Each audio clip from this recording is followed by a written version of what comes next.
Hello guys. तो आइए हम लोग हरिसन मलयालम का फंडामेंटल एनालिसिस, टेक्निकल एनालिसिस और बिजनेस मॉडल एनालिसिस करके आपको हम यहाँ पे बाई और सेल का रिकमेंडेशन तो नहीं रहेगा यहाँ पे, लेकिन स्टॉक का पोजीशन क्या चल रहा है और हमें क्या करना चाहिए इस पे हम लोग आपसे चर्चा करेंगे। ठीक है, तो चलिए हम लोग सबसे पहले आते हैं इसके फंडामेंटल एनालिसिस पे और इसको देखने और समझने की कोशिश करते हैं कि फंडामेंटल एनालिसिस में हरिसन मलयालम में क्या चल रहा है और हमें इस स्टॉक का पोजीशन हमारा कैसा क्या रहेगा आने वाले समय में। इन सारे पॉइंट पे हम लोग चर्चा करेंगे। तो देखिए, वर्तमान में इसका करंट प्राइस जो चल रहा है वो 277 का चल रहा है और मार्केट कैपिटल 512 करोड़ है और उसके बाद में एंटरप्राइजेज वैल्यू 604 करोड़ है। मतलब कि इसके ऊपर जो है 100 करोड़ के समथिंग का कर्जा होगा।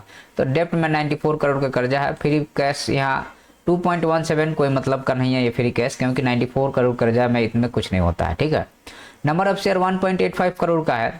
पी जीरो का है। पी का मतलब ये होता है कि शेयर का वर्तमान प्राइस में अगर आप अर्निंग पर शेयर से डिवाइड करेंगे तो जो है सो आपको ये आता है और ये जीरो है। इसका मतलब कि ईपीएस जो है कोई बहुत बड़ा नहीं है, अर्निंग पर शेयर बहुत ज़्यादा कम होगा, माइनस में है, इसलिए यहाँ पे पी को जीरो लिया गया है। यहाँ पे देखिए निगेटिव में, तो इसको हम लोग सब रेड फ्लैग से दिखाएंगे। पी को रेड फ्लैग से दिखाएंगे और ईपीएस को रेड फ्लैग से दिखाएंगे और उसके अलावा डेप्ट भी आपको रेड फ्लैग से दिखाएंगे। 512 करोड़ के मार्केट कैपिटल पे 100 करोड़ का डेप्ट, ठीक है मान लेते हैं कुछ देर के लिए, लेकिन अर्निंग तो नहीं है ना, ईपीएस अर्निंग पर शेयर नहीं है ना, निगेटिव है। ये सबसे बड़ी समस्या है इसके लिए। उसके अलावा रिटर्न ऑन इक्विटी माइनस में चल रहा है और रिटर्न ऑन इक्विटी क्या होता है, तो सिंपल सी अगर हम लोग इसका फॉर्मूला देखते हैं आरओई का, तो आपको नेट इनकम में शेयर होल्डिंग जो है, जो शेयर होल्डर्स हैं उनको डिवाइड करना पड़ता है। तो नेगेटिव है, मतलब कि नेट इनकम ही जीरो है, तो ये नेगेटिव में है तो कहाँ से आएगा। आरओसी जो है, आरओसी में क्या करते हैं यहाँ पे ईबिटा से जो है सो आपको टोटल कैपिटल एम्प्लॉयड से डिवाइड करते हैं। तो ये थोड़ा बहुत है, लेकिन हमारे लिए जो है सो ये जो निगेटिव वाला फैक्टर है वो ज़्यादा है। आरओसी ठीक है, कुछ देर के लिए मान के चलते हैं। प्रमोटर 54% है, ये भी निगेटिव में, कम से कम 60% होना चाहिए। पब्लिक होल्डिंग 45% है। इस टाइप के शेयरों में पब्लिक का होल्डिंग ज़्यादा रहता है, एफआईआई डीआई नज़ारत रहेंगे। और कंपनी का बिजनेस मॉडल क्या है, अगर बिजनेस मॉडल पे चलते हैं तो कंपनी टी का बिजनेस करती है, होटल का बिजनेस करती है, उसके अलावा मल्टीपल सेक्टर में ये बिजनेस करती है। उसके अलावा प्रॉफिट ग्रोथ माइनस में है और सेल्स ग्रोथ 0.28 का है। ये हमारा हो गया बिजनेस मॉडल एनालिसिस, ये हो गया फंडामेंटल एनालिसिस। अब हम लोग आ जाते हैं टेक्निकल एनालिसिस पे और हम यहाँ पे आपको लेके चलते हैं। उसके पहले हम थोड़ा सा इसके प्रॉफिट ग्रोथ और टोटल इनकम पे हम बात करें तो इनकम आपको 393 453 करोड़ रहा है, एक्सपेंडिचर भी है।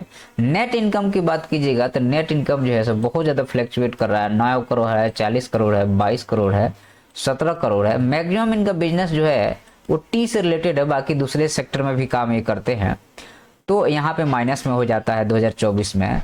तो अच्छा, इसमें इतना फ्लैक्चुएशन के बाद भी अगर आप शेयर का प्राइस को देखिएगा तो आप थोड़ा सा चौंक जाइएगा कि ये आप देखिए कि ये सारा चीज़, ये बुल मार्केट का कमाल होता है कि जब बुल मार्केट रहता है तो लोग बस किसी भाव पे भी माल उठाना चाहते हैं, जिसके कारण 80 रुपया से ये आपको 3 गुना चला गया, 240 के प्लस में चला गया। और जो इसका रेजिस्टेंस था, जो बार बार इस जगह पे रेजिस्टेंस ले रहा था, तो उसने जो है सो एक बार उसको ब्रेक किया, फिर आया रिटेस्ट किया, थोड़ा और नीचे आया 23 में और 105 रुपया से 276, लगभग 2.5 गुना कर दिया आपके प्राइस को। अब जिस पोजीशन पे ये खड़ा है, अब अगर आप देखिएगा तो अब जिस पोजीशन पे ये खड़ा है, यहाँ से इसके प्राइस को थोड़ा सा नीचे आना चाहिए और इसके प्राइस को कहाँ पे आपको मिलेगा, तो आप पहला इसमें सपोर्ट मान के चलिएगा कि यही होगा, 150 रुपये का सपोर्ट होगा और उसके नीचे आ गया तो ये सपोर्ट हो जाएगा आपको 133 रुपया का। मतलब इस रेंज में अगर आपको ये मिलेगा, इस रेंज में अगर आपको ये मिलता है तो बढ़िया है। इस रेट पे तो ये खरीदने लायक बिल्कुल भी नहीं है, क्योंकि शेयर का फंडामेंटल नहीं है। आप देखिएगा तो फंडामेंटल में सब रेड रेड फ्लैग में चल रहा है, तो शेयर में फंडामेंटल नहीं है, एफआईआई डीआई नहीं है। मार्केट क्रैश जब करेगा तो इस शेयर को बचाने वाला कोई नहीं होगा और बहुत तेजी से गिरेगा। तो इस सब चीज़ों को हमें हमेशा ध्यान रख करके ही काम करना चाहिए, नहीं तो आपको दिक्कत जाएगी। ठीक है, तो इन सब चीज़ों को आप हमेशा ध्यान रखिए जब भी आप मार्केट में काम कर रहे हैं, तो इन सब छोटे छोटे पॉइंट को ध्यान रख के काम करना चाहिए। ठीक है, तो इस वीडियो में इतना ही। वीडियो पसंद आता है तो सब्सक्राइब कीजिएगा। धन्यवाद।